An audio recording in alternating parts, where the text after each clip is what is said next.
I'm sorry to interrupt you. Let's listen. Vice President-elect Harris has taken the podium after she and President-elect Biden just finished meeting with the National Governors Association. Let's listen.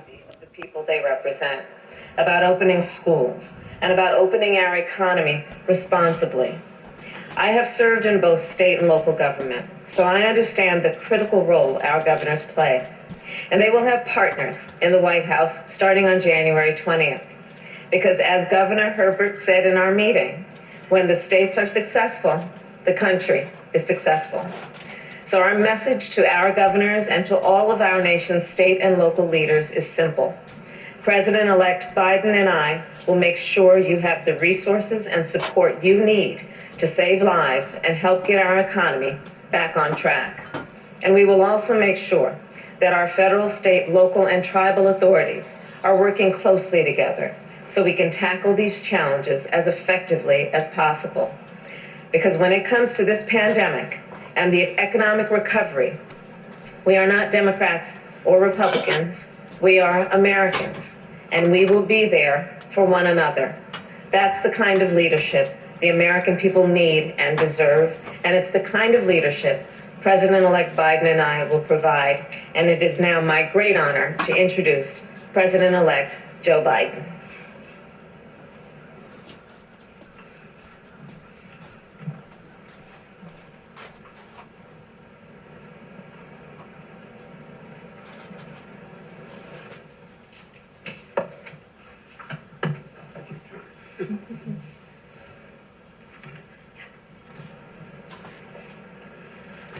Hello, folks. Good afternoon. Thanks for your patience. The Vice President-elect and I, as this was pointed out, have just concluded a video conference with the executive leadership of the National Governors Conference. They included Governor Cuomo, New York Governor Hutchinson, Governor Hogan, Governor Whitmer, Governor Ivey, Governor Polis, Governor Baker, Governor Lujan Grisham, Governor Herbert, and Governor Carney. And it was really a worthwhile undertaking. You know, they've had to make some really tough calls during this unprecedented crisis. And we're incredibly grateful for everything they've done and keep doing to try to keep their communities safe. Unfortunately, because of the lack of discernment, as they say, that's a fancy word these days, but until the head of the GSA says that we, in fact, our team, this transition team, our team, the senator and I, have in fact are the likely winners. And until she does that, we don't have access to all the information that we need to get from all the various agencies. We're not able to deal with everything from testing to guidance to the all-important issue of vaccine distribution, and even more importantly, vaccination plan to actually get vaccinations. We haven't been able to get into Operation Warp Speed, but we will take what we've learned today and build it into our planning. The country is still in a crisis, and there's a dark winter still ahead. Yesterday, America reached another tragic milestone, 250,000 deaths. 250,000 people died due to COVID-19. And there are empty chairs and dining room tables were filled just days and weeks ago with loved ones, family, friends who laughed and talked together. To those families and friends that are left behind, Jill and I send our love and our prayers. We know, like many of you do, how tough it is to find purpose in the memory of a loved one you've just lost. It'll take time, but you'll find it. You'll find it.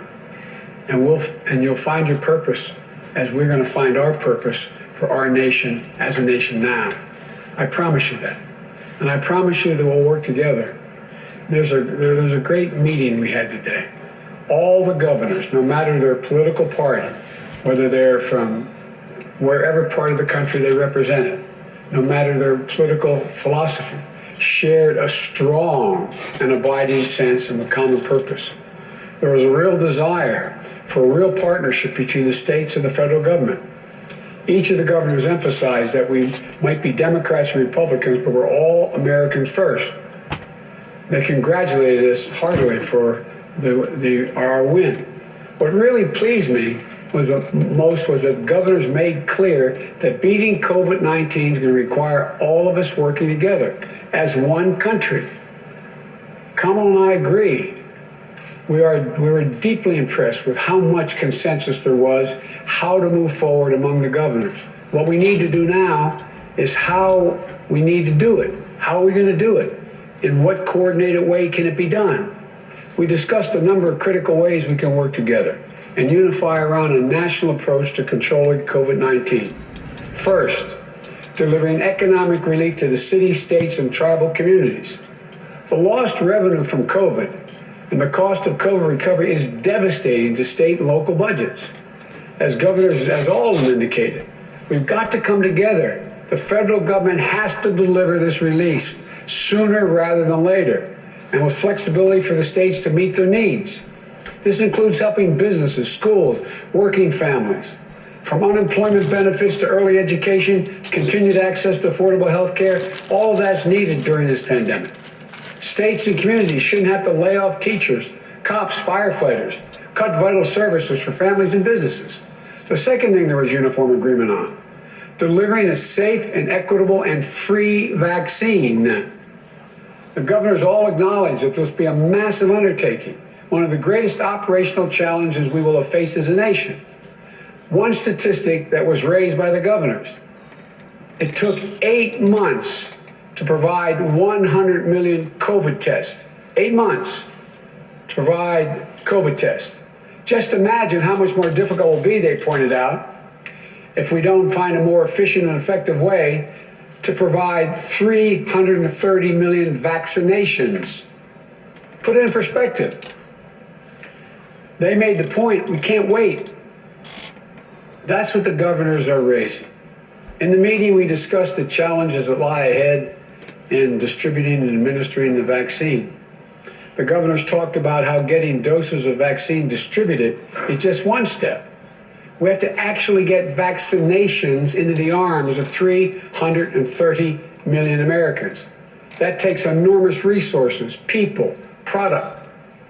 We discussed the difficulty of that task. It's going to take time.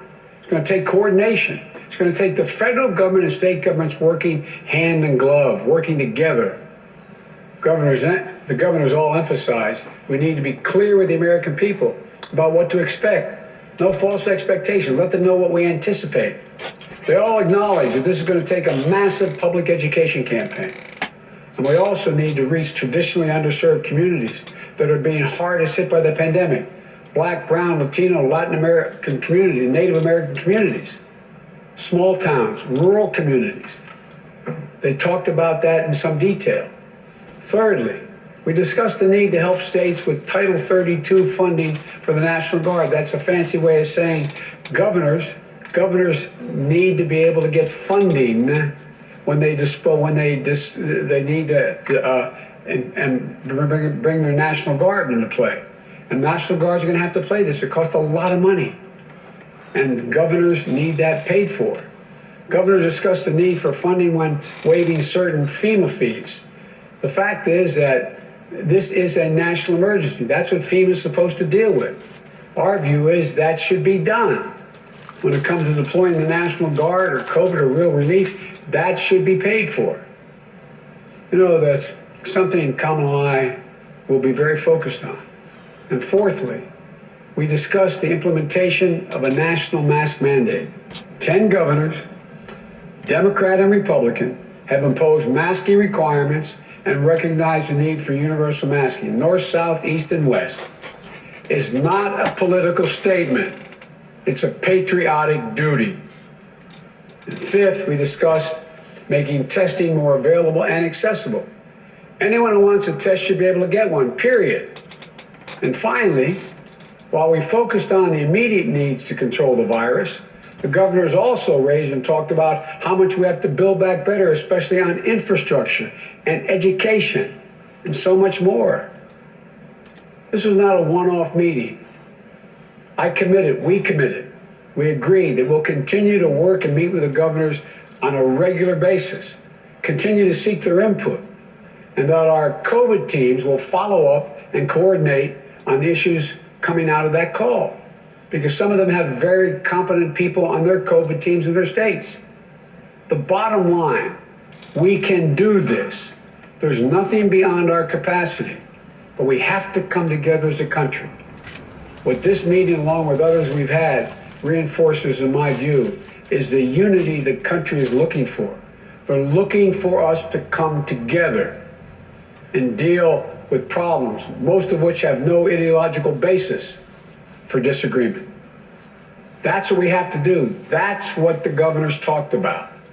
It really was pleasing to hear them. I want to thank you all, and may God bless you all and those who lost someone. You're in our prayers. May God protect our troops. I'm happy to take a few questions, and my boss is going to tell me who that is.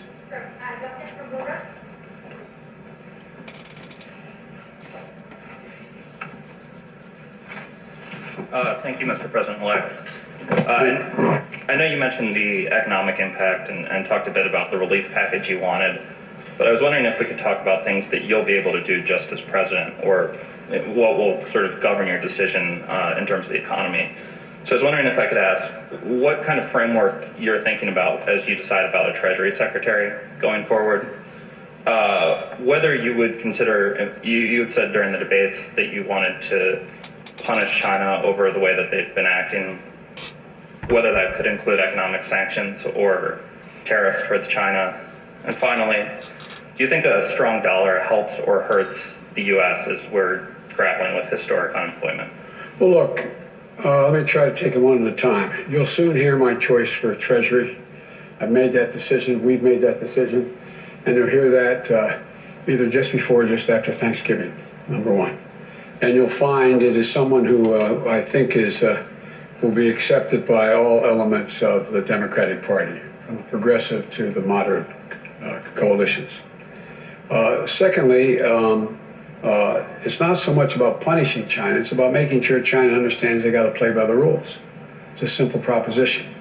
And so that's one of the reasons why we're going to rejoin the World Health Organization. We're going to rejoin on day one as well, and it needs reform, I acknowledge, and rejoin the Paris Climate Accord. And we have to make sure that the rest of the world and we get together and make sure there are certain bright lines Chinese understand. We have to not only deal with this pandemic, we have to plan for the next one. The idea that viruses are going to go away is just not rational. We're going to recalibrate and set up the institutional structures we had in our administration of Obama Biden and build on it. And what was your third question? It was about the dollar, sir, whether you think a strong dollar will help or hurt with unemployment, or generally just how you'd like the Federal Reserve to sort of approach the... Well, quite frankly, the way the Federal Reserve has been approaching dealing with the dollar I think, has been in a positive direction. Our interest rates are as low as they have been in modern history. And I think that is a positive thing. It lends credence to the possibility of us being able to expend the money and deficit spend in order to be able to generate economic growth right off the bat. And so I think it's been positive so far. Thank you.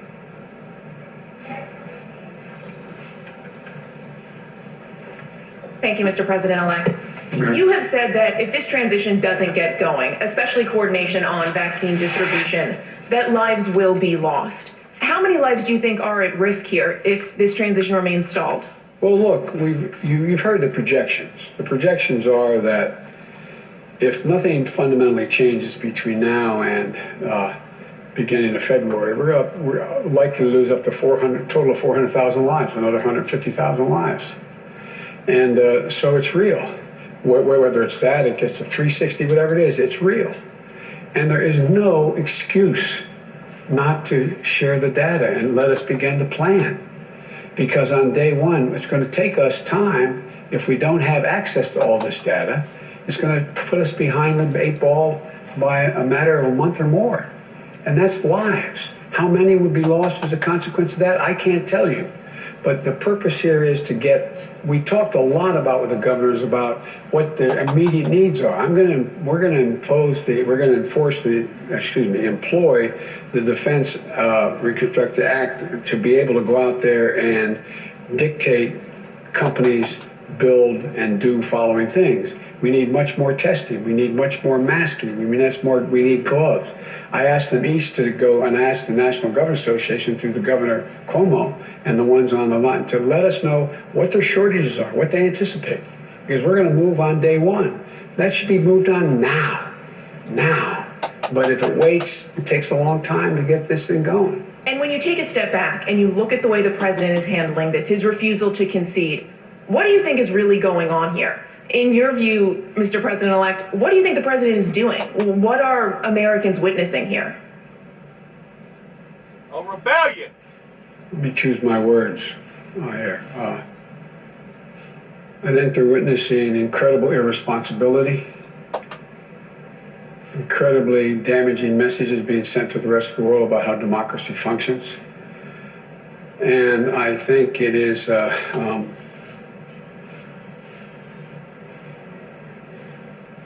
well, I don't know his motive, but I just think it's totally irresponsible.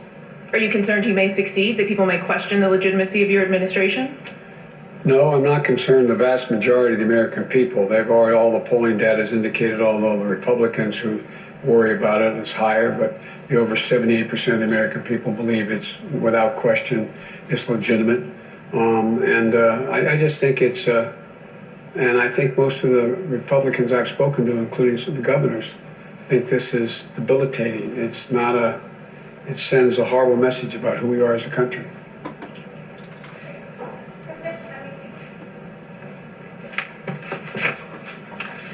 Thank you, Mr. President-elect. Thank you, Vice President-elect Harris. Appreciate it. Nice Nice to see you as well. Yes, appreciate it.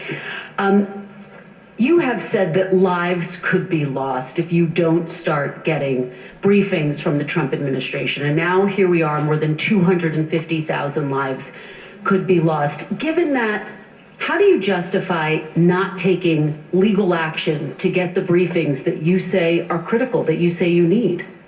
It would take a lot of time. It would take time. It's not going to speed it up considerably, in my view.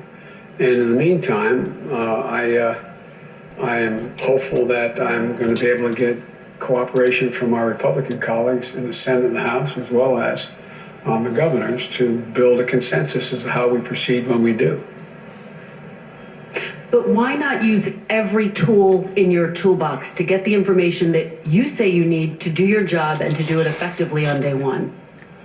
I'm making a judgment based on many years of experience in how to get things done with the opposition. Do you think you would win? My judgment is that we'll get further along by actually working with our Republican colleagues now, and because the time in which we would win would not materially change necessarily, but it's still an open question. It's an open question. It could change. So you haven't ruled it out. You haven't ruled out legal action against the Trump administration, against the GSA. We haven't ruled it out. Okay, and given the death toll now, more than 250,000 Americans who have now lost their lives, you have said that you would support a nationwide shutdown if scientists recommended it. You've spoken to scientists now. Everybody asks that question every single time I stand here. It was a hypothetical question. The answer was I would follow the science. I am not going to shut down the economy, period. I'm going to shut down the virus. That's what I'm going to shut down. So that's I'll ruled say out. it again. No national shutdown. No national shutdown. Because every region, every area, every community can be different. And so there's no circumstance which I can see would require a total national shutdown. I think that would be counterproductive. But It was counterproductive this spring whenever we shut down our government. And of course, everybody got stimulus checks to make up for the difference. But it was very non-productive in the way that they shut down every state pertaining to dealing with this virus. In regards towards America's loss, we also have to look at the world's loss. And excuse me for weighing in, but we have to look at supply chains of various countries that gets affected that has been predominant in manufacturing or making or producing a particular item or a particular plant or a particular vegetable, we have to look at the fact that some of these countries that are being affected by this coronavirus could actually help to prevent some of our suppliers in getting proper supplies. And I'm just not talking about toilet paper and paper towels. I'm talking about major supplies. Just the hurricane alone that recently hit down around Felice and Honduras and South America, Colombia. It was a Category 4 hurricane. People don't realize that whenever that occurs in a particular area, it basically shuts down that area. To shut down the drug culture is a good thing. But to shut down other things that that particular area is predominantly doing could and can be a bad thing. So whenever you look at this, you have to look at it from a world perspective and not just a national perspective, because this is now affecting every individual's life in one form or the other, either directly or indirectly, all over this planet. There has not yet been a country, a nation, that hasn't been affected by this in some degree or the other. I want to apologize to some of my viewers because I announced during the slowdown of aviation that we had reversed the clock on the melting of the ice to the point that we actually started building back ice. That was only on one graphic that I seen, and I didn't see the rest of the graphics pertaining to the sea ice. We have lost tremendous amount of sea ice this year, which is going to affect our habitat. It's going to affect our weather. And to see our weather the way that it is right here in America, us being this close to the North Pole, I could only imagine what it's like in some of these areas closer to the equator on the other side of the planet.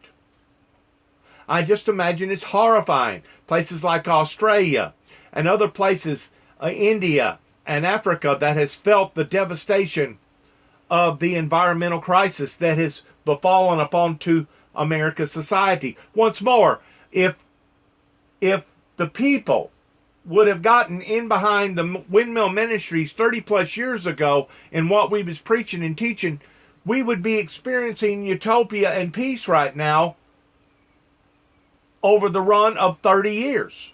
But instead of accepting and receiving this ministry as it being authentic, they kicked it out, they abandoned it, they violated it, they called us everything in the world, to the point that now we're suffering what we're suffering. And it's not because of the windmill ministries, but it's because of how the people failed the ministry. And I'm including preachers, teachers, evangelists. I'm including everybody. Because it's really, we're fixing to go through a very, very raw moment in history, probably like we've never, ever experienced before. And if we haven't touched base on this, we'll say this. If we, even if the world had experienced something similar to this, it wasn't documented to the point of having all our global networks and our satellites to be able to see the picture be unfolded right in front of our very eyes, basically all over the world. We have never seen anything like this before. And to be quite honest with you, it's scary. It's frightful. Unless you have your heart and your life already in balance with your Creator, pertaining to your relationship with God, there is no guarantee of a tomorrow in any of our lives, and that includes mine too as well. I would like to think that I'm going to live out my remaining life, and I would like to think that I'm going to be able to fulfill that in which what I believe that my Lord and my Savior has called me into doing. But there's no guarantees of that because he's the one that holds tomorrow. I don't hold tomorrow. The government of America don't hold tomorrow. The government of Russia or Afghanistan or India or China don't hold tomorrow. It's only the Creator that holds tomorrow. And it's him and him alone that determines on whether or not a person lives or dies or whether or not they fulfill their destiny. Like I said, I would like to hope that I would, and I'm believing that I will, but there's no guarantee. There's no guarantee. This ministry has been set aside now for 30 plus years. It has been delayed in what it should have done going into the Reagan era and the Bush era back in 1980 and 8. Things was not handled properly with the White House in regards to the ministry. They must have thought that they was going to be able to bamboozle the righteousness of God in trying to manipulate God. And instead of them manipulating God, what they've actually done, they have manipulated the people and brought condemnation into the world. That's exactly what that they have done because of this rebellious movement that began 30-something years ago. Please, please, Donald Trump, in what he is doing, reaches the level of not just carelessness, but it has reached the level of almost being a terrorist in and of itself against the will of the American people, because he's only the president of the people. He's working for the people, and whenever the people are crying out that they need something and the president is no longer fulfilling those duties, then you have a president that is not only being inadequate, dereliction of duty, but you're having a president that's basically rebelling, like he's trying to punish the American people during this crisis.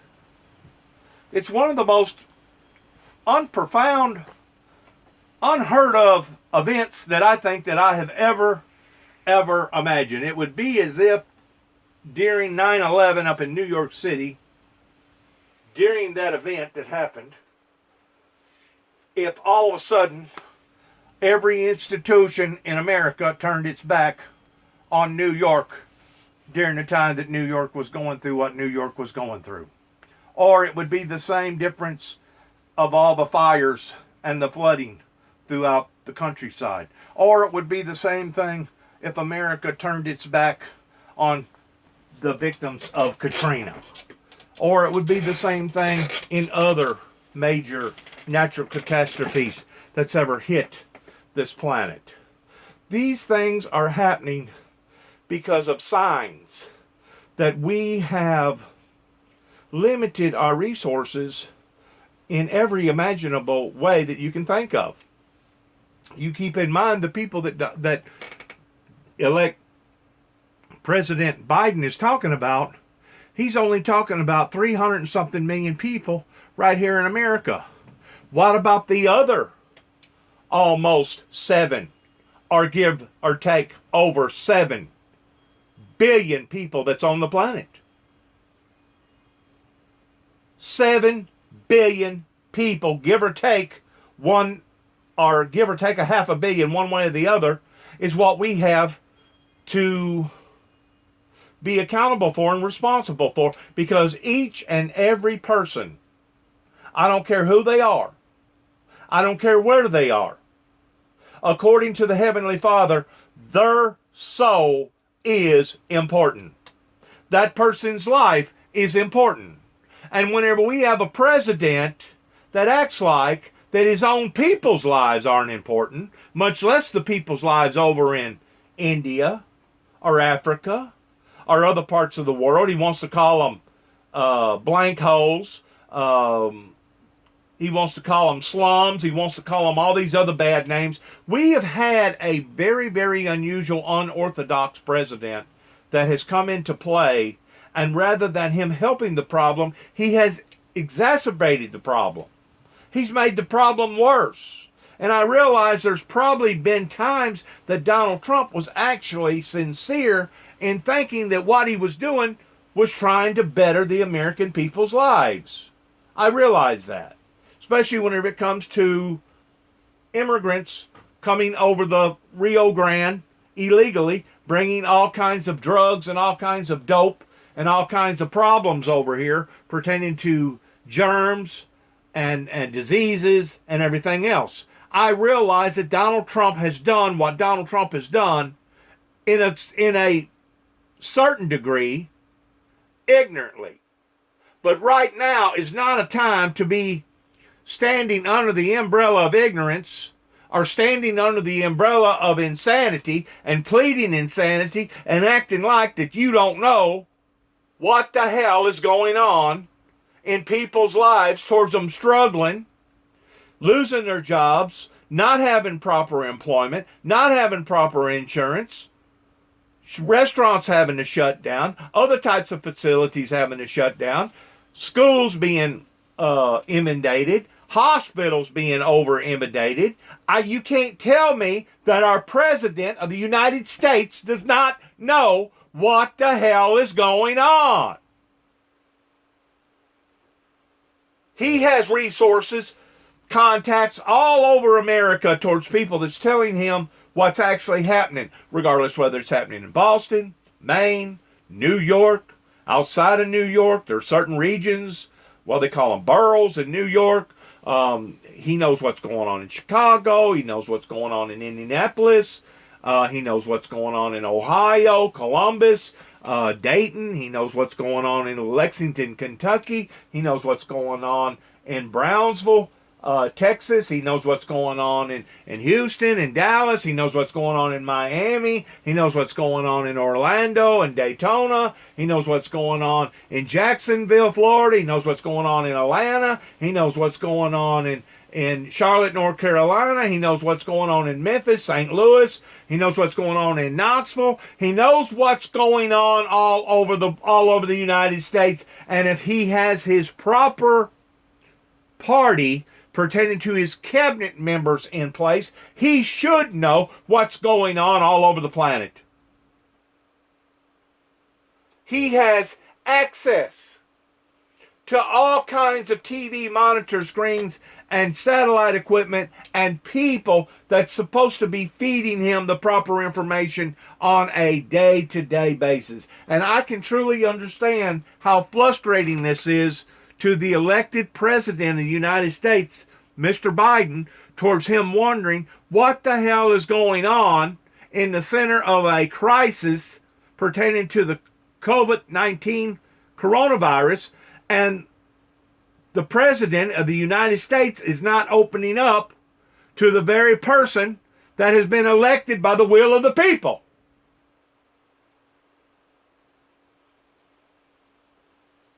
It goes beyond reckless endangerment. It's almost above gross negligence to the point of intent. He's intending to cause chaos. It's a form of rebellion. It's a form of resistance, like he's going to punish the American people because the American people didn't vote the right person in office. I've never seen a revoke like this. Not in my lifetime coming from the White House. I've never seen anything even similar to this, even whenever Nixon went through what he went through. The blame fell upon the feet of that administration. It didn't fall upon the feet of the American people. The American people didn't have nothing to do with this coronavirus coming into their lives. They didn't ask for this. And if the truth be known, it's the politicians of the past that has failed the American people towards not giving us enough warning signs about hygiene and germs and pertaining to environmental crisis, pertaining to too many people using too many gas guzzler cars and draining the fossil fuels out of the ground and putting carbon dioxide up into the atmosphere. It's the experts.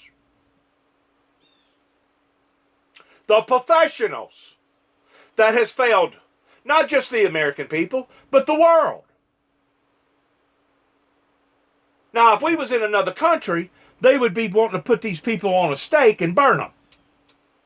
But because we're over here in America, we're not supposed to do anything like that.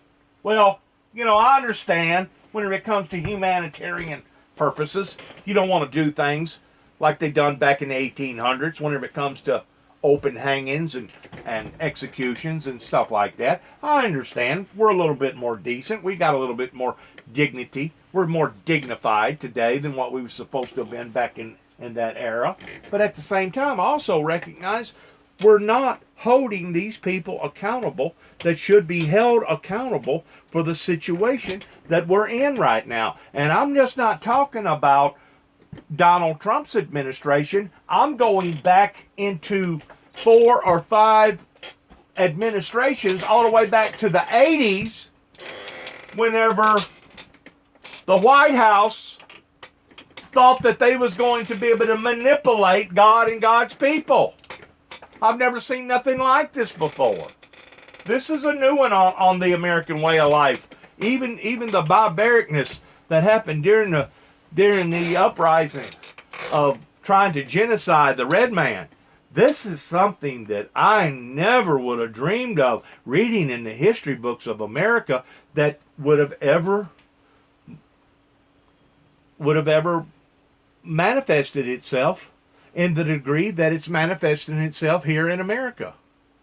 Please, people that get a hold of this particular message today or tonight, whenever I get a chance on putting it on my YouTube channel, please take these matters serious. We have been led down a road of deceit and despair, and God has winked upon to our ignorance, and no longer is God requiring our ignorance to be winked upon. That's the reason why we are seeing what we're seeing, because God has lifted his hand of protection, his umbrella of protection, and now Satan is wreaking upon to the people, just as the Bible talks about, that in the last days that Satan will rise up in great wrath because he knoweth his time is short. The enemy is Satan. The enemy is the Antichrist. The enemy are those that rebelled against the kingdom of God thousands of years ago, that has been acting like that they've been for the good of the people, and the whole time they have contaminated the people. They have hurt the people. They have drawn us further away from the teachings of Christ and from our Holy Father that expects certain things out of us. It's time that we woke up. We are in the center or the eye of the storm. That is what the elect President Biden is talking about right here. We are in the center of the eye. The perfect storm has fallen upon to the planet pertaining to Mother Earth. But there are constraints in which the degree to which businesses can be open. For example, it's one thing to say that you can have in a state that is where their infection rate is not as high, you can have a gymnasium open. It's another thing to say it can only be open 4 hours a day with X number of people. The church I go to, my Catholic church, they don't allow more than 40% of the people to come into the church. Those are rational decisions. It's not shutting down everything, it's calibrating based on what the threat is. Thank you, Mr. President. Thank you.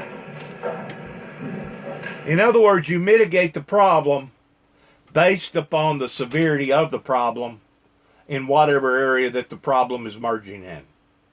In other words, you're not going to throw 1,000 utility trucks going after a small little Category 1 tornado over in Alabama somewhere versus sending 1,000 utility trucks after a major hurricane comes through. There's probably well over 1,000 trucks right now from different states, probably 15, 20 states down in the Louisiana area. And I'm just that's just off the top of my head. Now, I don't know if a lot of them has went home, but I'm sure whenever they cry out for help like that, they come from far and wide. Well, you're not wanting to send 2 trucks to a catastrophe that size. You're wanting to send multiple trucks, thousands of trucks if you got them available, to help the will of the people get out of the problem that they're in. It's the same difference with the coronavirus. You don't want to exacerbate the problem by trying to rid whatever's going on in that particular area, but at the same time, you have to be effective and you have to be relentless in the demands that whatever area is being affected in that way, that's the area that needs to be addressed in that area. In other words, whenever you're dealing with people like in New York City, that's a whole different planet up there. That's a whole different country up there in comparison to down here in your rural country settings. That's a whole different lifestyle up there. My son and I went up there and spent a lot of time with those people up there. And that was the first crusade that we was on in 1989. Actually, I went up into that area 3 different times. But whenever you look at nothing but concrete, asphalt, cars, and people, concrete, asphalt, cars, and people, whenever you look at that day after day after day, you realize that you are no longer in Weakley or Obion County in West Tennessee. You realize that you're in a different world. Same way in Miami, same way in Atlanta, same way in Houston and Dallas, same way in Chicago, same way in Denver, same way in Los Angeles, same way in Portland, Oregon, and Washington State, same way in some of these other bigger cities, Oklahoma, Phoenix, Arizona. I could just name off city after city after city that once you get in there, it has its own atmosphere of dynamics towards what it does and what it don't do.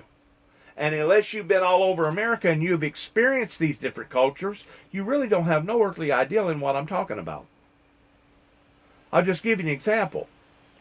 A country boy from Tennessee loads up, wants to go to Miami and start a new life. Good luck to him. Because once he gets down there, if he can't speak Spanish, he'll probably wind up getting abused and used and taken advantage of because of other people that does speak Spanish and don't speak America, and their lifestyles goes on every day because that's the environment that they're in. It's the same way in New York. It's the same way in Chinatown. It's the same way in Jewtown. It's the same way in different areas in Los Angeles. It's the same way whenever you go out to the Native Americans out in New Mexico. You got hundreds of different Native American groups out there, or not hundreds, but dozens out there, that they all have a different clique. They all have a different like. They all have a different dislike. They all wear different clothes. They all do this and do that. They're different cultures. And whenever you go into these areas, you have to be willing to be diversified to be able to deal with these different entities that you have to deal with. Thank you, Mr. Vice President-elect, and thank you, Mr. President-elect and Vice President-elect Harris. A question for you first, which is, what do you make of the fact that the president is having these calls with Michigan county officials amid his bid to overturn the election? He's going to be having also Michigan Republican legislators at the White House tomorrow. Is anything that he's doing making you rethink your strategy? I know you say that you don't want to have legal action right now. And what do you say to Americans, especially immigrant Americans who came to the United States looking for political stability and seeing all the things that the president is doing? Hang on, I'm on my way. That's what I said, not a joke. And what the president's doing now is really it's going to be another incident where he will go down in history as being one of the most irresponsible presidents in American history. It's just out of the, not even within the norm at all. There's questions whether it's even legal. But it's going to be interesting to see who shows up in this call to meet with the leadership.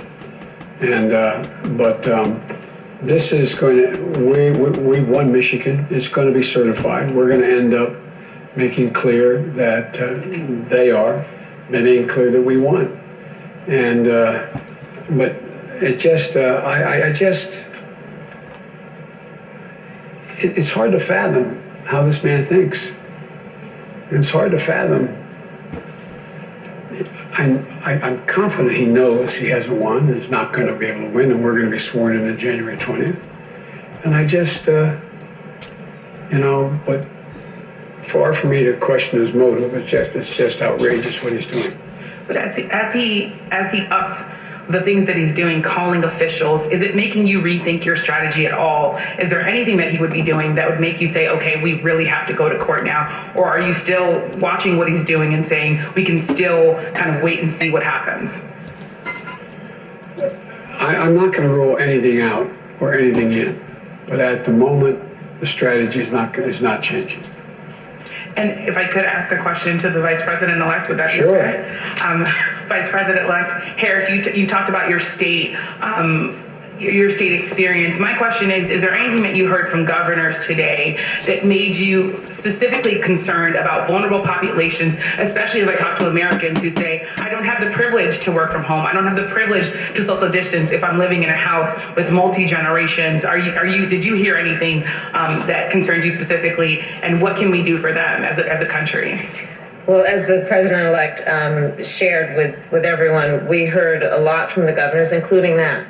Including the concern that African Americans, Latinos, Native Americans, people who live in rural communities, people who, as groups of people, have historically been under-resourced and underserved. And so there was consensus among the governors, bipartisan consensus, that our federal strategy should reflect those concerns in a way that we support the states with the resources they'll need to get to the folks who have been often overlooked or ignored. And the president-elect, I think, has made it very clear that it's one of our highest priorities to support that. As you may know, in the Senate, I actually led what we called a racial disparities task force. And that approach is something that we will be incorporating in our administration to ensure that all people have equal access to resources, but also taking into account equitable distribution of resources based on need. Thank you, President-elect Biden. Let me add to that. One important thing to understand is and we've talked a lot about this, and we talked about it when I was running, seeking the nomination as well. And that is that the idea of the brown, black, Asian American, Native American communities are always the first ones hit the hardest and the last ones who are brought back. We're going to flip that around. It's going to be really important to determine priorities based upon access to the information that's available, access to everything from the vaccine to other opportunities to be able to deal with helping the country, part of the country that's been hurt the worst. 3 times as many African Americans have died than white Americans died from COVID. So there has to be a prioritization. That's why I'd like to know exactly what this administration has in mind in terms of their Operation Warp Speed and how they plan it. And that's what we talked about with the governors today. They all mentioned the need to focus on the communities that have been left behind, particularly Governor Cuomo. It's one thing if, for example, vaccines are distributed to all the Walgreens of America. No criticism of Walgreens, but there's a lot of those facilities that aren't in rural communities and are not in poor communities, African American, Latino communities. Right. So we've got to make sure there's access for them. Right. Thank you so much. Okay, thank you.